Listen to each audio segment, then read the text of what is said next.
If you clicked on this video, then you're probably one of the 95% of Knight players that play like bums. That's right, I said it. When it comes to playing Knight, you are broke, you are weak, you are bald, and even if you do have hair, your hairline looks like you turned V-Sync on. You play like a troll, and we got a Neanderthal in the chat. We have an ice dweller. Camping and tunneling are not new concepts, and you could have done the exact same thing on any other killer in this roster, but instead, you went out of your way, spent real-life money to buy this chapter, and play the Knight the exact same way you play every other killer. Killing yourself on hook, low, easy pickings, baby, give me that.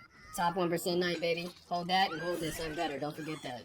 Here's the makeup, and if you decide to play Knight this way, go ahead and put that on, because you are a clown. In this video, I'm here to show all the Knight peasants out here how to turn into Knight gigachads. By outlining the basic concepts of Knight gameplay through explanation and examples, you will learn to play Knight like an actual killer, and not as a cringe 3-gen holder. This video is going to focus on the basics of Knight gameplay so you can begin your climb out of the depths of mere tomfoolery into the kingdom of big brain Knight players.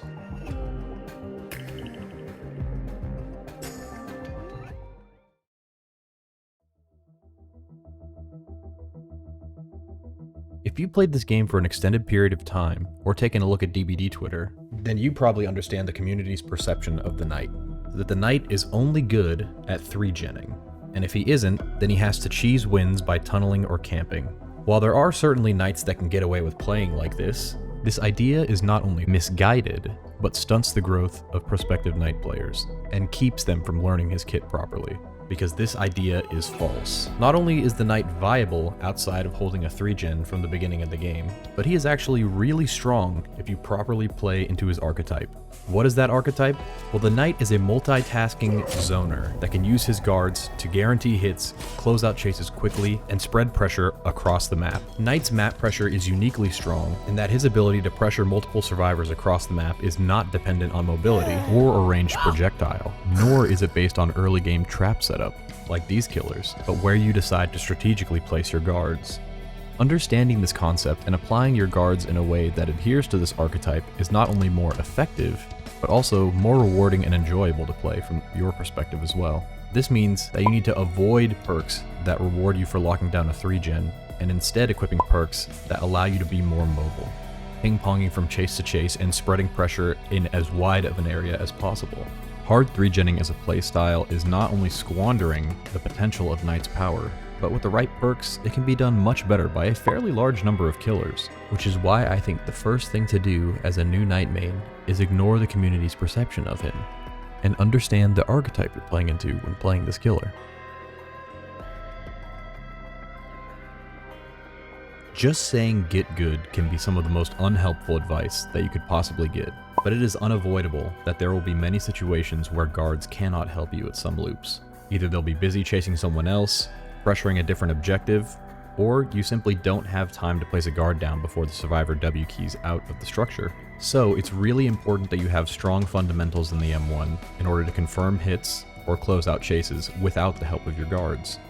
The best advice I can give you for improving at the M1 is to simply play the game and identify the structures that you struggle the most at without your power. Then, use one of the many extremely helpful guides on YouTube to help figure out the correct way to run loops. It will make you a much better Knight player to have strong fundamentals that are supplemented by good guard placement, as opposed to using your guards to crutch loops that you otherwise would have no idea how to play.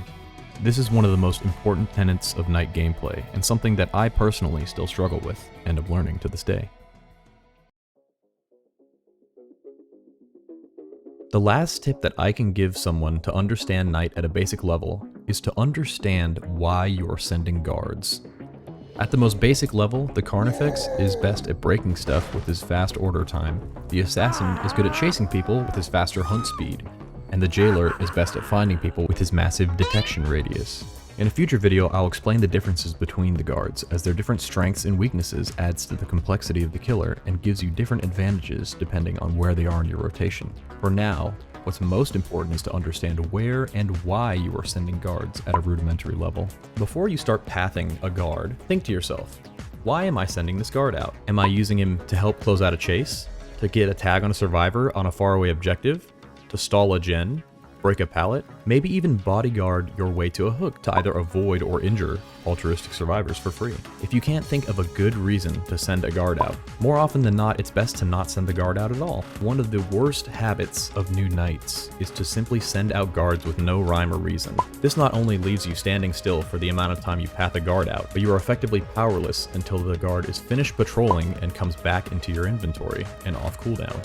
While you do want to be strong in the M1, there's no reason for you to nerf yourself by wasting your power and forcing yourself into hard loops without the guard to help corral the survivor. So make sure to put some more thought into placing your guards and use them conservatively, as wasting them will waste your time and will cost you games.